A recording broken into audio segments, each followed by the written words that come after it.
Subscribe करें और bell दबाएं ताकि कोई खबर रह न जाए।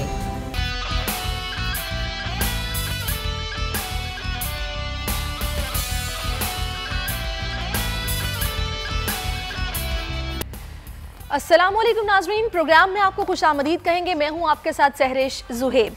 नाज़रीन, बहुत सारे टॉपिक्स हैं जिन पर आज हम बात करने जा रहे हैं। स्पेशली आज सिंधी कल्चरल डे है और भरपूर तरीके से मनाया जा रहा है। जितने भी सिंधी हैं वो आज जगह जगह नज़र आ रहे हैं, रक्स करते, झूमते, गाते, भरपूर अंदाज में सेलिब्रेट कर रहे हैं आज के इस दिन को।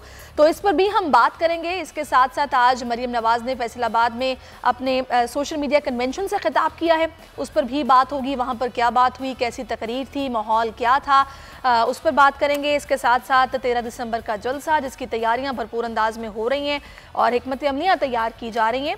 और डिप्टी चेयरमैन सेनेट जो कि काफ़ी गर्म नज़र आ रहे हैं नैब पर, उस पर भी हम बात करेंगे। और इसके अलावा प्राइड परफॉर्मेंस अजीज़ मियाँ कवाल की 20वीं बरसी भी है आज और मेजर मोहम्मद शबीर शरीफ का 49वां यौम शहादत भी है, इस पर भी बात होगी। और कोरोना की सूरत हाल पर खासकर मैं फिर से आज बात करूंगी।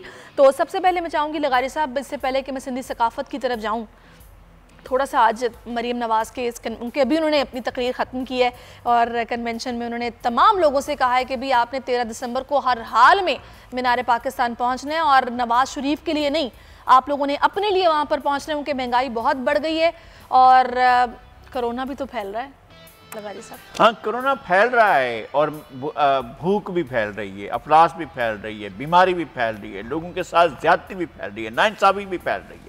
शदीद किस्म की नाइंसाफ़ी इस मुल्क में आम हो गई है। लोगों के लिए खाने का मसला तो एक बहुत बड़ा मसला है, लेकिन किसी जगह पर भी इंसाफ नहीं है। आज अभी आपने ये खबर सुनी है और पढ़ी भी है कि जनाब उस शख्स को जिसने कल बेरहमी से तशद्दुद किया था एक बच्ची के ऊपर, मैं यकीन करें कि मैं रो रहा था, कितना बेदर्दी से वो तशद्दुद कर रहा। आज वो आ गया जेल से बाहर, इसलिए कि वो बड़ा आदमी था, बड़े आदमी ने आ जाना था। हमने लाख सोशल मीडिया पर कहें, हम लाख की खुद पुकार करें, हम लाख कहें कि जी कोरोना है, ये कोरोना से तो बड़ा कोरोना ये था जो कल इसने हजारों नहीं लाखों इंसानों को, करोड़ों इंसानों के दिलों को मजरूर किया है। जिस तरह से बच्ची पर तमाचे पड़ रहे थे, आप यकीन करें, मैं कसम खाकर कहता हूं कि मुझे अपने मुंह पर वो तमाचे लग रहे थे। आप यकीन माने कि मैं ये दुआ मांग रही थी कि वो खवातीन वो पकड़ी जाएं। ये आदमी तो पकड़ा गया है, वो पकड़ी जाएं, उन कटहरे में लाया जाए, बजाय इसके कि उनको पकड़ा जाता, जिसको पकड़ा था उसको भी छोड़ दिया। ये है सारी सूरत हाल। अब इस कंडीशन में मैं तो अब समझता हूं कि मरियम नवाज एक पाकिस्तान की आवाज़ बनकर बोल रही थी। वो यूं बोल रही थी जैसे पाकिस्तान बोल रहा हो, पाकिस्तान का बच्चा बोल रहा हो और पाकिस्तान का हर दुखी दिल बोल रहा हो। हर सियासतदान बहरहाल सियासतदान है, हम उनके बारे में बहुत कुछ सोच सकते हैं, लेकिन दर्द देते हैं अगर तो दर्द सुनते भी तो हैं, दर्द सहते भी तो हैं, दर्द महसूस भी तो करते हैं। ये दर्द वहाँ नहीं हो सकता ये हूँ या कोई और हूँ जब ऐवानों में जाकर बैठते हैं। आपकी बात बिल्कुल ठीक है, महंगाई वाकई बहुत बढ़ गई है, मसाइल जूं के तू हैं, उनको हल अभी तक नहीं किया गया। जो भी तावीलें पेश करे हुकूमत वो अपनी जगह पर, लेकिन लगारी साहब ये बीमारी एक हकीकत है जो कि फैल रही है। आपने स्टेज पर देखा किसी एक शख्स ने मास्क नहीं लगाया हुआ था, बगैर मास्क के इतना मजमा इकट्ठा करना, इतना हुजूम था स्टेज पर। आप खुद बताएं, दादोशुमार क्यों ना बढ़े? करना चाहिए था। ये यहाँ से अगर हमारे इस फोरम से ये आवाज़ जाती है तो हम ये आवाज़ भेज रहे हैं और आवाज़ दे रहे हैं कि जब इस तरह के आप इज्तिमा करें तो कम से कम इतना SOP तो फॉलो कर लें कि मास्क लगा लें और सैनिटाइज़र का इस्तेमाल करें। कम से कम इतना तो आपसे हो सकता है। और जो लोग स्टेज पर थे वो तो डिस्टेंस कर सकते थे, उन्हें डिस्टेंस भी कर लेना चाहिए था, लेकिन क्या किया जाए, हालात ऐसे हो गए हैं कि अगर आपको नज़र आता है कि ऊपर सांप है, उसने डस लेना है और नीचे खाई है, उसमें गिर जाना है, आदमी के लिए ऑप्शन कुछ नहीं रहता है। एक तरफ एक ऐसा जान लेने वाला है जो आपकी जान लेना है और दूसरी तरफ एक और है जो बीमारी है वो आपकी जान लेने के दर पे है। तो क्या किया जाए? इंसान कोई ना कोई रास्ता अख्तियार करता है। चले कुछ नहीं तो चीख, एक खौफ की, अगर कुछ नहीं तो खौफ की एक चीख ही सही, आवाज़ दोस्त हो, कोई आवाज़ दोस्त हो, कोई बात तो करे, कोई बोले तो सही, कोई कहे तो सही कि जनाब अब बहुत हो गया, इनफ इज इनफ। इस हुकूमत ने लोगों की जान निकाल दी है, जान निकाल दी है। ग़ारी साहब आपकी बात बिल्कुल जायज़ है, लेकिन अब अगर वज़रा से बात करें तो वो कहते हैं कि देखें आप आलमी रिपोर्टें देखें, हम बेहतरी की तरफ जा रहे हैं, हमें थोड़ा टाइम दें। इससे पहले ख़जाने खाली थे, हमें पैसे मांग के मुल्क चलाना पड़ा, लेकिन अब एटलीस्ट मुल्क स्टेबल हालत में है, हमें कर्जे नहीं मांगने पड़ रहे। मतलब अब वो भी तो इस तरह के जवाब पेश करते हैं, फिर कहते हैं कि महंगाई आगे कम होगी, दिसंबर तक इंतजार कर ले। दिसंबर भी खैर अब आ गया है। भाई इंतजार हमने नहीं किया हुआ है, दिसंबर तक चल रहा है हमारे लिए तो एक अजाब है। जिस तरह दिसंबर, जिस तरह बाकी महीने थे हमारे लिए मुसीबतों के, ये भी महीने मुसीबतों के हैं। और इंतज़ार किया जाए तो कब किया जाए। कर्जे नहीं ले रहे, इन्होंने तो रिकॉर्ड कर्जे लिए। इतनी मुद्दत में जितने कर्जे इन लोगों ने लिए हैं पाकिस्तान की तारीख में किसी ने नहीं लिए। और कहते हैं जी हमने पे बैक किया, कितना पे बैक किया और कर्जे कितने लिए। आप तो रोज़ाना कर्जे लेकर चला रहे हैं हुकूमत, आपके पास तो और कोई चीज़ है ही नहीं। आप ऐसा लगता है कि आपके पास कर्जों के अलावा कोई चीज़ है ही नहीं, आप कुछ कर भी नहीं रहे हैं। आप कह दावे करते हैं कि जनाब हमने फैक्ट्री चला रहे हैं। हाँ, जिन कारोबारों में आपका इंटरेस्ट है और उसके अब कहानियाँ आएंगी, स्टोरीज आएंगी, बड़े बड़े सहाफ़ी जो हैं बड़ी बड़ी कहानियाँ लिखेंगे कि जनाब इस जो आप रियल इस्टेट के पीछे गए थे, जो मकानात बनाने के पीछे गए थे, इसमें कौन कौन लोग थे, किन के यहाँ पर स्टेक्स थे, किन लोगों को यहाँ पर माल बनाने की इजाज़त मिली, किस तरह कितने लोग बर्बाद हुए। वो जो लोग एक एक अपनी ज़िंदगी भर की पेंशन, जिंदगी भर की कमाई आपके इन मकानों पर लगाएंगे, क्या वो मकान कभी ले भी पाएंगे कि नहीं ले पाएंगे। आप अधूरे छोड़कर इस तरह से चल देंगे कि पता ही नहीं चलेगा। ग़ारी साहब, ये तो एक चीज़ है कि जाहिर सी बात है, इसका जवाब इन्हें देना पड़ेगा। अगर इनको तब्दीली का मिला है तो इन्होंने कितना, जाहिर सी बात है, क्या आवाम के लिए किया, कितना डिलीवर किया, इसका जवाब तो इनको देना पड़ेगा। लेकिन अब इस सारी सूरत हाल में हम ये देख रहे हैं कि एनआरओ की बातें भी हो रही हैं। वो कहते हैं कि ये एनआरओ चाहते हैं कि हम इनसे ले लें, और इमरान खान कहते हैं कि मेरी सीट वाले चली जाए, मैं एनआरओ नहीं दूंगा। ये एनआरओ ये हो क्या रहा है? फिर शहबाज शरीफ साहब की बात की जाती है कि उनको वो पीछे हटते हैं, फिर उनको मैसेज आता है, वो बीच में पैगाम रसाई कर रहे हैं, लेकिन बात बन नहीं पा रही है। बैकडोर कुछ हो रहा है? कुछ नहीं हो रहा है। ऐसी बातें हैं जो बातें की जा रही हैं, कोई नहीं आ रहा है, ना किसी ने एनआरओ मांगा है, ना कोई मांग रहा है। हमने तमाम लीडरशिप से पूछा है, हमने मौलाना फजलुर रहमान से कोई देना चाह रहा है? हमने नहीं, कोई ना मांग ही कोई नहीं रहा है। देने वाला क्या देगा? देने वाले के पास है क्या, या देने वाले के हाथ में है क्या, या वो ही समझ रहा है भाई चीज़ें आपके कंट्रोल में हैं क्या? मैं इस्तीफा दे दूंगा, मैं इक़्तिदार छोड़ दूंगा, मैं एनआरओ नहीं देंगे। भाई आपसे एनआरओ मांग कौन रहा है? किस दरवेश को आपसे एनआरओ की ज़रूरत है? वो एनआरओ तो फिर एक वक्त आएगा जब आपको ज़रूरत पड़ेगी, जब आपके लिए होगा ज़रूरी कि जनाब आप माशाल्लाह आपकी उम्र बढ़ रही है और मेरी भी बढ़ रही है, ऐसा नहीं है कि सिर्फ उनकी ही उम्र बढ़ रही है। बहुत सी सख्तियाँ हैं जो आप लोगों को दे रहे हैं, लेकिन आप वो सख्तियाँ सह नहीं सकेंगे, इसलिए कि आप नाजू में पले हैं और नाजू में रहे हैं। इस तरह से होता नहीं है। और आप लोगों को इस तरह डाल रहे हैं, उनकी तौहीन कर रहे हैं, तजलील कर रहे हैं, तज़ीक कर रहे हैं। और साहब आप मुझे बताएं, आप खुल के कहना क्या चाह रहे हैं? देखिए, वो ये बोलते हैं कि भाई बैठ के बात कर लेते हैं। वो कहते हैं जब मैं बैठ के बात करने की बात करता हूँ, आपने FATF वाला मामला भी खैर देखा ही है जो कुछ हुआ उस दफ़ा। वो कहते हैं कि घूम फिर के फिर इस बात पर आ जाते हैं केसेस बंद करो। भाई आप बैठ के बात करो, मैं इन मसाइल पर बैठ के बात करने को तैयार हूं, लेकिन केसेस में बंद नहीं करूंगा। है ना, किसने कहा है कि केसेस बंद करो? उनसे कह रहा है कि केसेस बंद करो। क्या अपोजिशन ने इस बात को तस्लीम किया है? वो जो भी दावा करेंगे वही माना जाएगा क्या? अपोजिशन तो कह रही है कि हमने कोई उनसे रिलीफ नहीं मांगा है, हमने कोई बात नहीं की है। यह तरीकाकार था जो आज डिप्टी चेयरमैन ने अख्तियार किया है।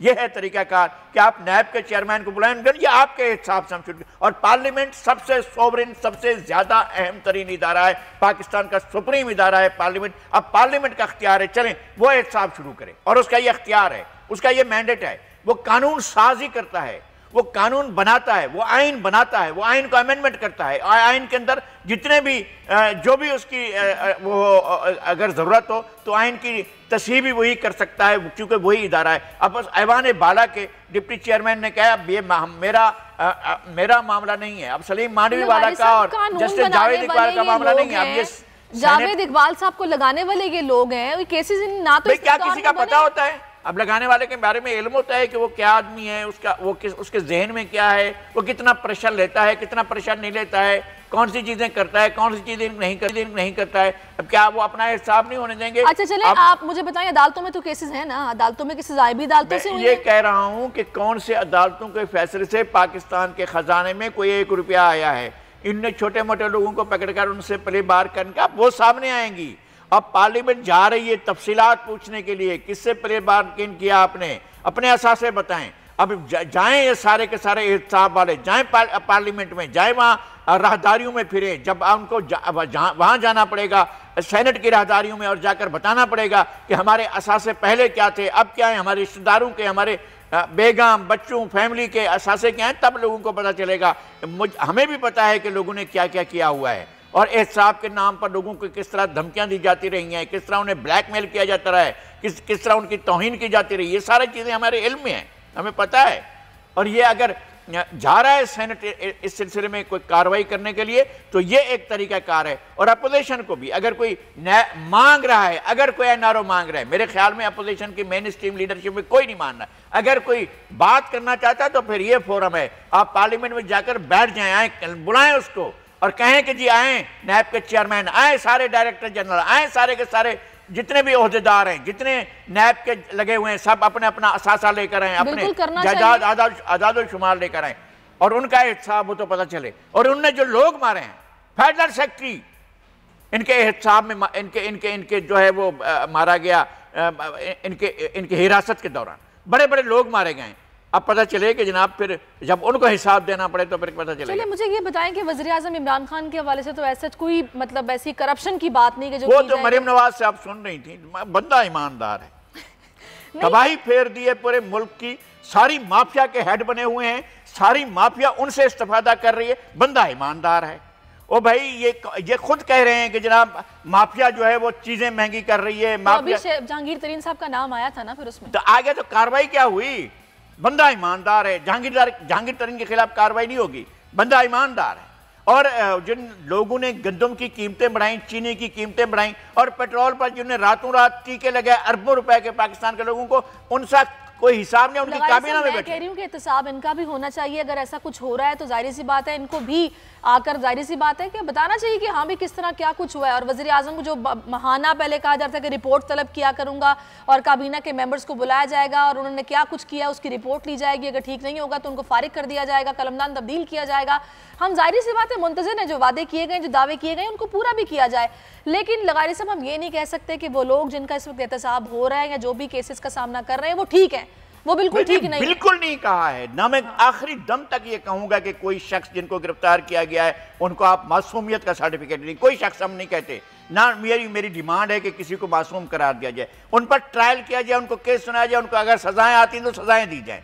लेकिन ये क्या तरीका है कि आप 12-12, 14-14 महीने रखने के बाद और बात आप कुछ कहते हैं और उसके बाद रेफरेंस किस चीज़ का आता है, ये सारी चीज़ें खुलकर सामने आती हैं, फिर आप कोर्ट में साबित नहीं करते। आप ये बताएं ना कितने दर्जनों एहतसाब के नैब ने जो है वो किए थे जरदारी साहब के खिलाफ रेफरेंस और केसेस रहते रहे, 12-13 साल उनको जेल में रखा, अब फिर इस हुकूमत के दौर में भी जेल में रहकर साबित क्या किया है अब तक आपने? बिल्कुल आप ठीक कह रहे हैं, ये बिल्कुल आपकी जायज बात है। अच्छा, फिर उनकी जिंदगी के इतने दिन आपने जाया कर दिए, वो अपने बच्चों के साथ नहीं उनका बचपन देख सके, उनकी उभरती जवानी देखिए जाकर, बच्चों की बचपन में जो वालिद की जरूरत होती है वो आपने उनको अलग रखा, उसके कौन दिन लौटा कर देगा? आप सजा दे देते ना यार, कोर्ट थी आपकी और सजा दी थी आपने, फरमाइशें कर रहे थे और ये सियासतदान फरमाए, मियां शहबाज शरीफ फरमाइशें कर रहे थे, सैफुर रहमान फोन करके जज को कहते ये सजा सुना दो और जज कहते हाँ जी लेकिन ऐसा नहीं हो सकता, हम ऐसे सजा सुना दूंगा। वो सजाएं सुनाई दी थी। जब जज खून सुनते हैं और सजाएं देते हैं, फिर सुप्रीम कोर्ट जज को भी हटाती है, सारी सजाएं भी खत्म करती है और कहती है रीट्रायल करो। तो ये भी हुआ था, रीट्रायल में भी कुछ नहीं मिला, खत्म हो गया वो केस।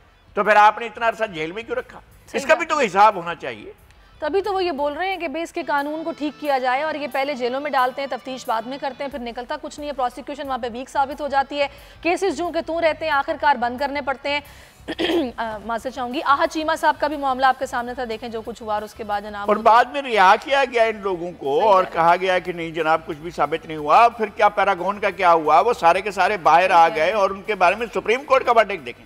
सुप्रीम कोर्ट ने एक फैसले में नहीं, 2 फैसलों में, बेशुमार फैसलों में कहा है कि नैब ये क्या कर रही है, लोगों की तौहीन कर रही है, लोगों की तजलील कर रही है, उछाल रहे हैं। बिल्कुल आप सही कह रहे हैं, ये कर। अगर नैब का यही काम है तो भाई बंद करें इस इदारे को। क्या ये इदारा सिर्फ इसलिए है कि लोगों की खाल उतारने और लोगों की इज्जत उतारने के लिए ये बैठा हुआ है मैदान? तो वही बात हो गई कि बस फिर अपने दौर में अपने तरीके से इदारे को इस्तेमाल किया गया, पॉलिटिकल इंजीनियरिंग की बात आप कर रहे हैं। यही होती है। और क्या करते हैं, मनी लॉन्ड्रिंग का तो केसेस बनते हैं, यहाँ पर लोगों के करैक्टर की लॉन्ड्रिंग होती है। एक आदमी को पकड़ कर लाते हैं, वो मान जाता है तो उसको कहते हैं चलो इधर हो जाओ, किंग्स पार्टी के 10 हाथ पर बोसा दे दो और जाकर किंग्स पार्टी में शामिल हो जाओ। बिल्कुल आप ठीक कह रहे हैं, आपकी बातें बिल्कुल बजाएं और इस पर इनको सोचना चाहिए कि कर क्या रहे हैं, और अवाम ने आंखें बंद नहीं की हुई हैं। सब जो शऊर वाले लोग हैं बात समझ रहे हैं कि क्या कुछ हो रहा है और इस पर आपको जवाब देना पड़ेगा।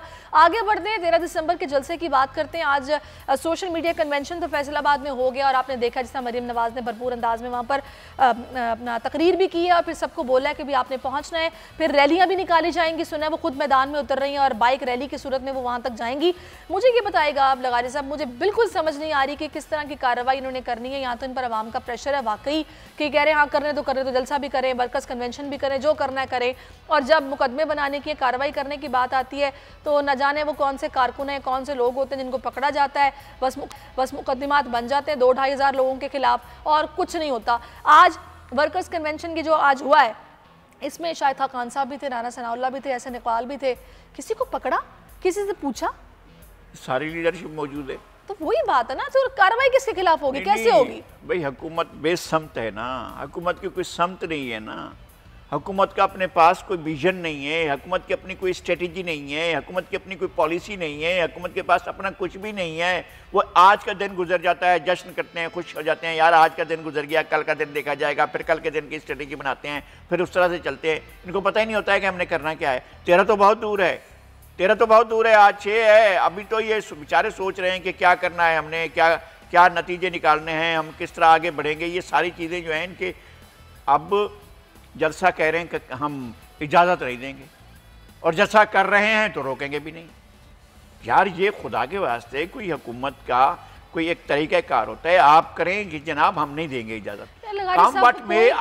लगारी साहब कौन फेयर तरीके से चल रहा है मुझे बताएं। नवाज शरीफ साहब बाहर बैठे हुए हैं, भाई आप बीमार हैं। नवाज शरीफ को किसने बाहर भेजा?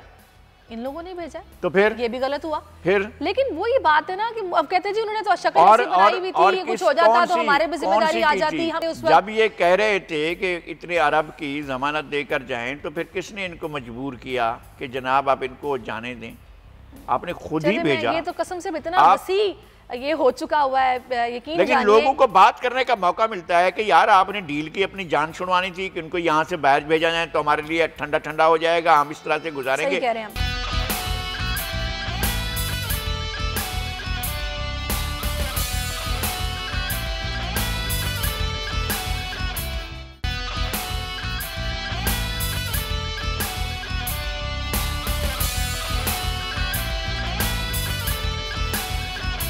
जी वेलकम बैक नाजरीन। आज हम बात करने जा रहे हैं जनाब सिंधी कल्चरल डे पर, और जनाब ये बात है शाह लतीफ़ भिटाई की धरती की, ये बात है अल्लन फ़कीर की धरती की, उमर मारवी की धरती की, शेख अयाज की धरती की, होश रशीदी की धरती की, और बस ऐसे बहुत सारे हीरे हैं, मैं गिनवाती जाऊंगी और मेरा ख्याल है कि उंगलियां कम पड़ जाएंगी, ऐसे बहुत सारे नाम हैं। खैर ये सारी सूरत हाल पर आज हम बात करेंगे, कल्चर, इसकी खूबसूरती और इसमें क्या कुछ पिन्हा है, और यहाँ के हीरे कुछ तो मैंने आपके सामने नाम रखे, कुछ और जो शायद मेरे इल्म में नहीं है या मे बी आप लोग जानते हो। इस सब पर बातचीत करने के लिए इस वक्त हमने स्टूडियोज़ में दावत दी है। इस वक्त हमारे साथ मौजूद हैं शायर हैं बख्शन मेहरानवी साहब। बहुत शुक्रिया बख्शन साहब आपके वक्त का। सबसे पहले मैं चाहूँगी लगारी साहब आप इनकी शान में कुछ मैं ये चाहता हूँ कि इससे पहले कि हम उनसे सवाल करें या बात करें, उनकी एक नज़्म है, मैं उसकी 2 लाइनें पढ़ देता हूँ।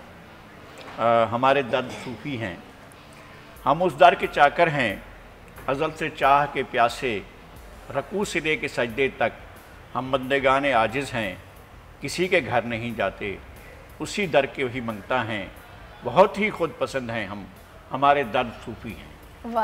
बख्शन मेहरानवी हमारे साथ हैं। सिंध की एक ऐसी आवाज़ जिसके बग़ैर कोई तकरीब हो ही नहीं सकती।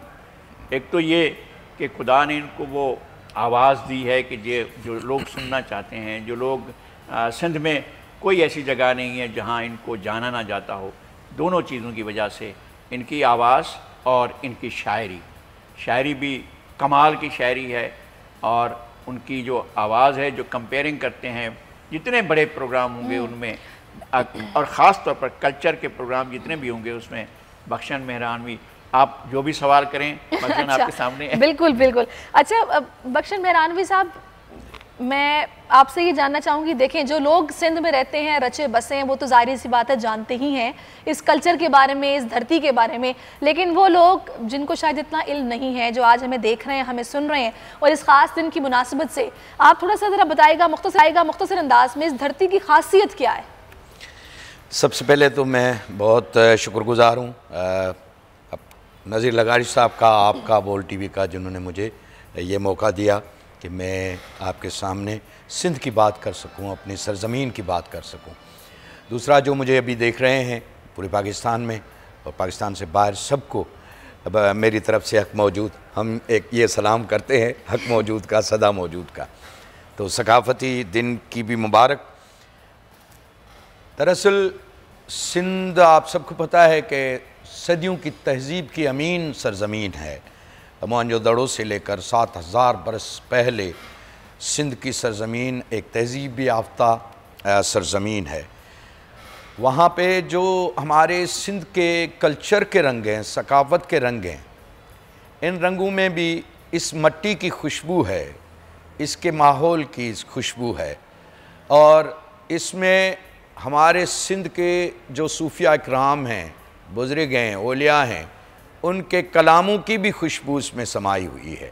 जो अजरक हम पहनते हैं, जो टोपी हम सर पे पहनते हैं, इसके दानिशवरों ने इसके बारे में भी बहुत कुछ कहा है। मसलन अजरक के लिए कहा जाता है कि इसका लाल रंग जो है वो ईसार और कुर्बानी का रंग है, मोहब्बत का रंग है, और अजरक के अंदर जो सफ़ेद फूल हैं वो अमन की निशानी है, मोहब्बत की निशानी है, मेहमान नवाजी की निशानी है। दूसरा, ये जो हमारी टोपी है, ये दुनिया में इस तरह की टोपी आपको नज़र नहीं आएगी। ये सिंधी टोपी है जिसमें ये महराब बना हुआ है। ये महराब का जो ये एक आइडिया है या एक खूबसूरत बात है, वो इस टोपी की पहचान है। उसके अलावा ये जो सकाफ़ती दिन है, ये हमारे आने वाले नस्लों तक अपने तहज़ीब और कल्चर का वो विरसा जो है, उसकी आगाही के लिए बहुत बड़ा काम किया है इस सकाफ़ती दिन ने। हम ये बात करेंगे कि एक सिंधी टोपी और सिंधी अजरक जो है उसके बारे में हम बात करते रहते हैं, और उसके बारे में हमने देखा भी है, लोगों का उससे लगन है। एक बात और है जी, हम सिंध की तहज़ीब महज इन दो चीज़ों पर नहीं है, सिंध की तहज़ीब बहुत वसी है। हम उस तहज़ीब में बात ऐसे भी हैं कि जो हमारे सुघड़ होते हैं, वो जो कभी स्कूल नहीं गए होते हैं, जिन्होंने कभी किसी बाकायदा दर्सगाह में तालीम नहीं हासिल की होती है, लेकिन वो दानिश का, फ़हम का, इदराक का, समझ का, वो एक बहुत बड़ा एक बीकन हाउस होते हैं। ऐसे लोग होते हैं जो बहुत बड़ी दानिश होती है। ऐसे दानिशवरों के बारे में आप क्या कहते हैं? नज़ीर साईं, जो हमारे देहात के जो सुघड़ जिसको हम कहते हैं, सुघड़ शायर जो हम जिसको कहते हैं, उनके पास फोक विजडम है। फोक विजडम वो उन्होंने किताबों से नहीं पढ़ा, उन्होंने अपने मुशाहदे से, अपने ज़िंदगी के सफ़र से, फितरत की चीज़ों को देखकर उन्होंने वो सारा अखज़ किया है।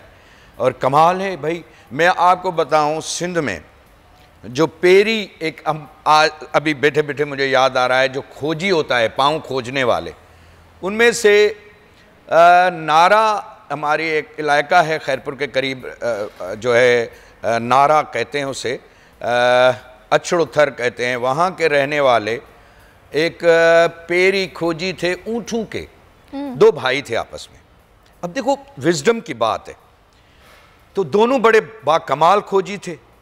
तो बड़ा जो था उसने कहा कि ये जो पाँव जा रहा है, ये पाँव है ऊँटनी का, और इसके ऊपर सवार जो हैं वो मर्द औरत हैं, लेकिन रिश्ता उनका मियाँ बीवी का है। तो दूसरे ने कहा ये बात तो सही है कि तुम बहुत बड़े खोजी हो और पाँव पहचान लेते हो कि ये ऊँटनी का है। ये कहाँ से सोच लिया कि इनके सवार जो हैं वो खातून और मर्द हैं, और फिर उनका रिश्ता जो है वो भी मियाँ बीवी का है। चल, उसने कहा भाई शर्त लगी। आगे चल के वो जब गांव पहुँचे, गांव वालों से पूछा कि भाई अभी अभी जो ये ऊँटनी पे आए हैं वो कौन है? सब ने कहा भाई वो तो आपस में मियाँ बीवी हैं।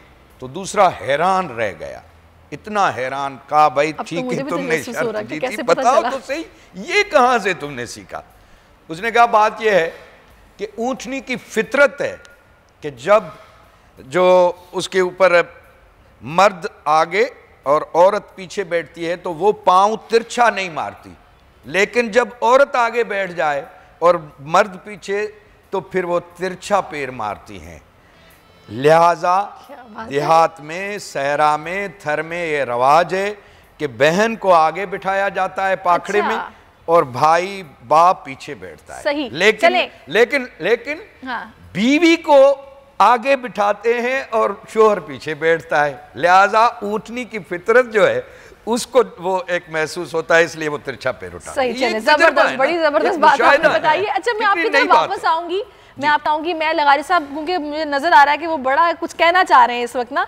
लगारी साहब क्या कहना चाह रहे हैं? आपकी मुस्कुराहट जो चेहरे पर थी, मैं उस नहीं, मैं इस खोजी के बारे में, इस तरह की चीज़ें जो है बड़ी हैरान कुन, यानी कि एक वो पाँव देखते जा रहे हैं और सहरा के अंदर है और कि ऊँट जा रहा है, तो वो कह रहा है कि ये जी ऊँट जा रहा है। अच्छा जी, ऊँट जा रहा है, ऊँट पर आदमी बैठा हुआ है। आगे जाकर वो कहता है कि नहीं, आदमी उतर गया। उन्होंने कहा यहाँ तो कोई जगह नहीं थी यहाँ आदमी उतर जाता, तो कहाँ उतर गया है? हाँ। तो जाकर देखा कि एक दरख्त है, दरख्त के ऊपर से आदमी ने ऊपर उसके शाख पर हाथ मारकर और वहां से ऊपर चढ़ गया दरख्त पर और उसने छोड़ दिया। जब आगे वो चले तो उन्होंने कहा यहाँ आदमी उतर चुका है, यहाँ आदमी नहीं है। अब वहां आकर देखा गया दरख्त के ऊपर के आदमी छुप कर ऊपर बैठा हुआ है और ऊँट जो है बगैर उसके आदमी के जा रहा है। तो ये पहचान लेना कि ऊँट पर आदमी है और ऊँट पर आदमी नहीं है, ये खोज लगाने वाला, पाँव देखने वाला। अच्छा, एक बात है, लोग सहरा का मिजाज समझते हैं, वो सहरा की आवाज़ समझते हैं और आवाज़ की तशरीह करते हैं। सहरा में जो हवा चल रही है, हवा का पैगाम सुन रहे होते हैं, हवा क्या कह रही है वो सुन रहे हैं। हवा ये बता देती है उनको, बहुत पहले शदीद गर्मी पड़ रही है, हवा बता देती है कि आज शाम को बारिश होगी और वो पहले से कह देते हैं ये पेशीन गोइयों से भी पहले कि आज बारिश होगी और शाम को फलां वक्त पर होगी। और दरिया पर जब चल रहा है तो दरिया पर कान रखा, एक चीफ इंजीनियर बन गए थे, बिल्कुल अनपढ़ थे और सिंध में लगे थे, और वो यूं कान रखते थे दरिया के किनारे पर और फिर कहते थे कि सैलाब जो है ये तौसा को क्रॉस कर रहा है और ये गाजी घाट की तरफ बढ़ रहा है और ये फिर निश्तर घाट आएगा और फिर ये आगे सिंध की तरफ बढ़ेगा, फिर गुड्डू क्रॉस करेगा, फिर उसके बाद अपना गुलाम मोहम्मद बेराज। वैसे आप जो बातें बता रहे हैं बिल्कुल ऐसी हैं कि नाकाबिले यकीन कि नहीं, ये है, दिस इज द कल्चर, ये सिंध का कल्चर है, ये है, यही तो खास बात है। अजरक और टोपी की बात नहीं है, ये अजरक और टोपी की बात। और मैं करना चाहूँगा। जी जी जी जी। आप तस्वर करें, जो हमारे देहात की ख़वातीन हैं, बहनें, माएँ हैं, वो जो रिली बनाती हैं, आप उस रिली को देखें तो सही, कोई ज्योमेट्री का माहिर भी इस तरह से उसकी जो है ना कटिंग नहीं करता। ये कहाँ से आती हैं बातें? बिल्कुल उसका आप ठीक कह रहे हैं एक सर, धागा, यही तो एक एक टुकड़ा देखो तो सही कितना। यही तो खास बात है, ऐसी तो नहीं मैंने हीरे बोला, ये वही, यही तो हीरे हैं, जाहिर सी बात है, चमक रहे हैं। अच्छा, मैं चाहूंगी कि अब आप थोड़ा सा अपनी जबान में आज इस खास दिन के मौके पर एक मैसेज, मैं इससे बेहतर आप अपनी ही जुबान में कोई और ऐसी नज्म सुना दें, हमें पता चले क्योंकि वक्त भी हमारे पास कम है। जरा जल्दी से बख्शन साहब, नवाजिश होगी जी। बड़ी मोहब्बतें। शेख अयाज का एक शेर है कि वसे भिट तुंहिंजी भलारा सदा, सदा देश परदेस सारा वसन, कॾहिं सिंध जी सींद मेरी न थे, कॾहिं मोड़ तंहिंजा न मुरझाए जन। हाणे जीअं त लगारी साहब चयो त तव्हां नज़्म हाणे पियो कुझु कोन्हे, मूंखे वरी हुन जेको नज़्म पढ़ियो आहे तर्जुमो करे उन जो ॿियो हिसो यादि थो अचे त असांजा दर्द सूफ़ी आहिनि, सदा गेड़ू रता कपिड़ा दुधड़ई धूड़ रस्तनि ते, सफ़ा हिन कूड़ रस्तनि ते, दिलनि जा दीप ॿारियूं था असां अंदरि उजारियूं था, विछोड़ा राति में वेड़ियल जॾहिं ईंदा अखियुनि में हिन खणी चपड़ियूं यकतारा वसुल जा गीत वारियूं था, अंधेरी वाट जे वरते अंदरि में आग ॿारियूं था, खुमारियल खेप मां ख़ुदि खे ॾिसी हुनजो सॾायूं था, दरिया जेॾी खणी ही दिलि असीं तरंदे तंवारियूं था, असांजा दर्द सूफ़ी आहिनि, असांजा दर्द। क्या बात है, जबरदस्त, सिंधी लोगों के दर्द भी सूफी हैं। क्या बात है, बहुत जबरदस्त, बहुत बेहतरीन। अच्छा, मुझे समझ कम आई है लेकिन मजा बहुत आया है। बहुत शुक्रिया आपका बख्शन साहब, आपने अपना कीमती वक्त हमें दिया है। लगारी साहब, चूंकि वक्त कम है, इस वक्त हमें नदीम कुरैशी साहब ज्वाइन कर चुके हैं, तर्जुमान है पंजाब हुकूमत के। मैं चाहूंगी थोड़ा सा जरा उनसे जान लें कि भाई आप लोगों ने करना क्या है, क्या हिकमत अमली आप लोगों की। आज फैसलाबाद में नदीम साहब सोशल मीडिया कन्वेंशन हो गया है, और बहुत सारे लोग थे और बस SOPs की धज्जियां उड़ाई गई हैं। लेकिन मुझे डर है कि आगे 13 दिसंबर का जलसा है और भरपूर तरीके से लोगों को मुतहरिक करने की कोशिश की जा रही है। आप लोग क्या करेंगे, क्या हिकमत अमली है, कैसे कार्रवाई होगी? बिस्मिल्लाह रहमान रहीम। एक तो मैं अपने सारे सिंधी बहन भाइयों को आज सिंधी कल्चर डे है उसकी मुबारकबाद पेश करता हूँ। ये पाकिस्तान के बड़े खूबसूरत रंग हैं, ये वो गुलदस्ता है जो हर तरह के फूल से महका हुआ है और मेरी दुआ है कि पाकिस्तान के ये तमाम फूल हमेशा खिले रहें और रोशनियों के साथ, खुशबुओं के साथ, शाइस्तगी के साथ इस मुल्क को रोशन करें। देखिए, मैं समझता हूँ पाकिस्तान तहरीक इंसाफ या कोई भी हुकूमत, उसका सबसे पहला हदफ होता है कि उसने अवाम के जान और माल का तहफ़्फ़ुज़ करना है। अभी पॉलिटिकल चीज़ें इस तरह से बढ़ रही हैं आगे कि हमने चीज़ों को मिक्स कर दिया। अगर ये कोविड क्या थ्रेट ना होता, थ्रेट से मीन कोविड ने तो अब अपना पूरी सूरत को पैनिक कर दिया। जिस तरह से शरह अमवात बढ़ती जा रही हैं, जिस तरह से रिजल्ट्स पॉजिटिव आते जा रहे हैं और जिस तरह से हमारा एग्जिस्टिंग हेल्थ सिस्टम है, क्या हम अफोर्ड कर सकते हैं? खुदा ना खास्ता अगर ये सूरत हाल मज़ीद पैनिक हो जाए तो हम इसको कैसे संभालेंगे? पाकिस्तान तहरीक इंसाफ ने कल भी इमरान खान साहब ने एक चैनल को इंटरव्यू में अपने कहा कि जी हमने तमाम अपनी जो गैदरिंग वाली मसरूफियात थी सारी कैंसिल कर दी हैं। मैं खुद भी पंजाब गवर्नमेंट का नुमाइंदा हूँ। देखिए नदीम साहब, आप लोगों ने बिल्कुल कैंसिल किए हैं, इज्तिमात रोक दिए हैं, लेकिन एक तरफ आप लोगों ने ये भी कहा है कि हमने इनको नहीं रोकना, इनको जलसे करने दें, कोई गैर कानूनी काम करेंगे हम इनके खिलाफ कार्रवाई करेंगे। मैं जानना आपसे ये चाह रही हूँ, तो दो चीज़ें मिक्स हो रही हैं।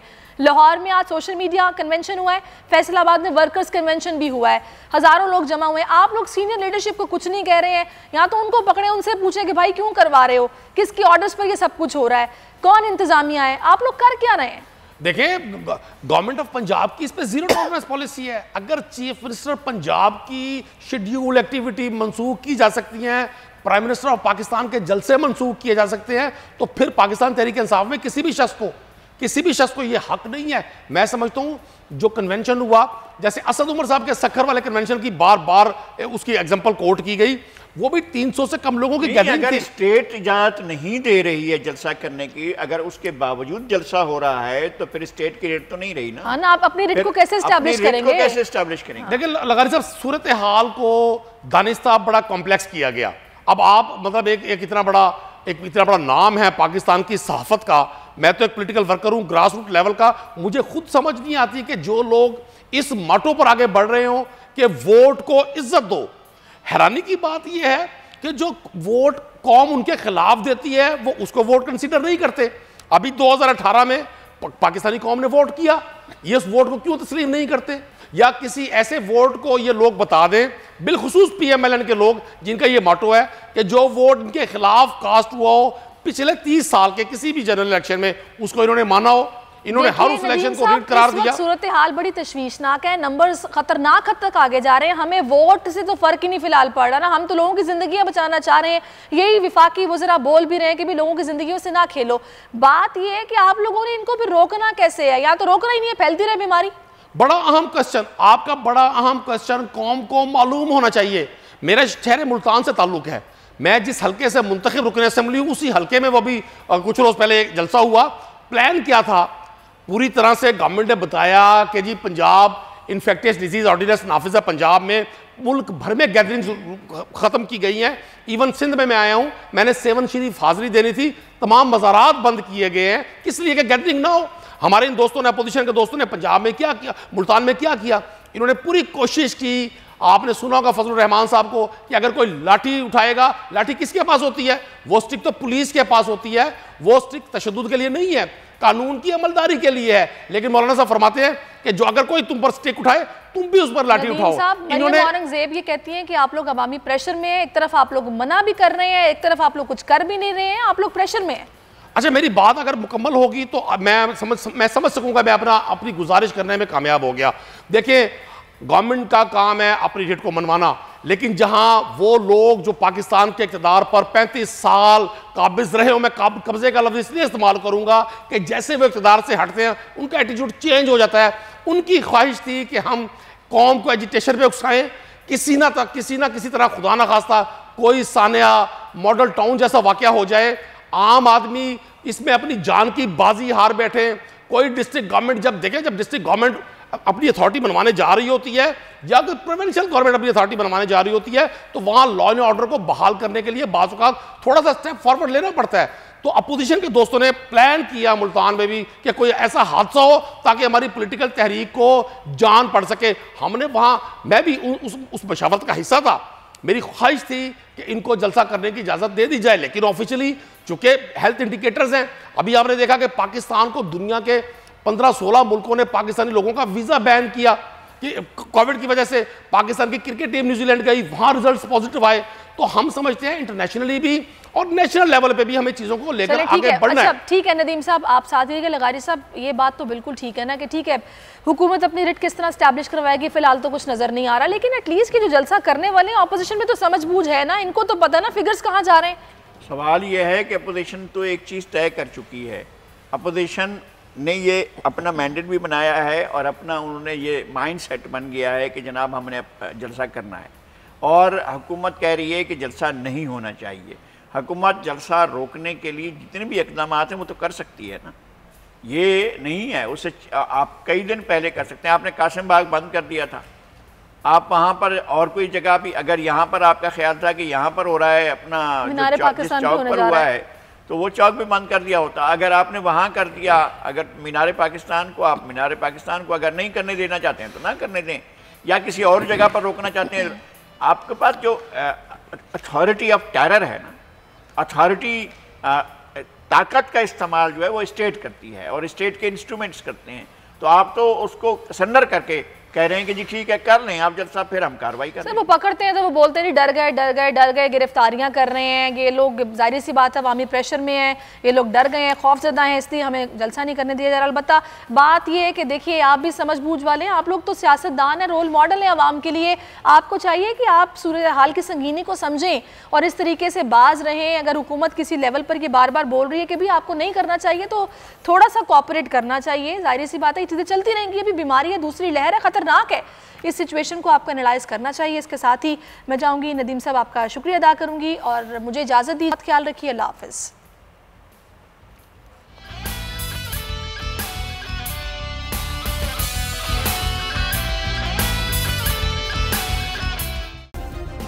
सब्सक्राइब करें और बेल दबाएं ताकि कोई खबर रह न जाए।